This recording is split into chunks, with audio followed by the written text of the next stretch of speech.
শুভ কালী পুজোর সব্বাইকে অনেক অনেক শুভেচ্ছা রইল। আর আজকে যেহেতু কালী পুজো, তাই জন্য সারা বাড়িতে মোমবাতি প্রদীপ জ্বালিয়েছি আমরা সবাই, আমি, মা, বৌমনি সবাই মিলে। আর বেশ ভালো লাগছিল, বাড়িটা খুব সুন্দর সেজে উঠেছিল। তারপর আমাদের ঠাকুরের আসনটিকেও খুব সুন্দর করে সাজিয়েছিলাম, ভালো লাগছিল বেশ। আর আজকে কালী পুজো, আজকে একটু বাজি ফুরাবো না সেটা তো হতে পারে না, তাই জন্য এইদিকে দেখো আমাদের পুচকুর অবস্থা দেখো।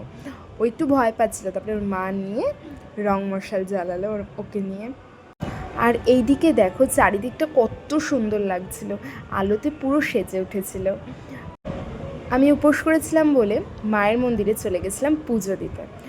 তো ওখানে গিয়ে একটু মায়ের ফল বানিয়ে দিলাম। তারপর এখানে প্রদীপ জ্বালানো হচ্ছিল, আর এইদিকে ঠাকুরমশাইও পুজোয় বসে গেছিলো। তো ঠাকুরমশাই খুব সুন্দর করে মায়ের আরতি করছিল, মানে আর আজকে মাকে খুব সুন্দর লাগছিল আর খুব মিষ্টি লাগছিল। আর আমাদের পুজো শেষ হতে হতে একটু রাত হয়ে গেছিলো, কিন্তু পুজোটা খুব সুন্দর করে সম্পূর্ণ হয়েছে। তারপর প্রসাদ নিলাম। আর তোমরা কিন্তু বলো যে তোমরা কারা কারা অঞ্জলি দিয়েছো।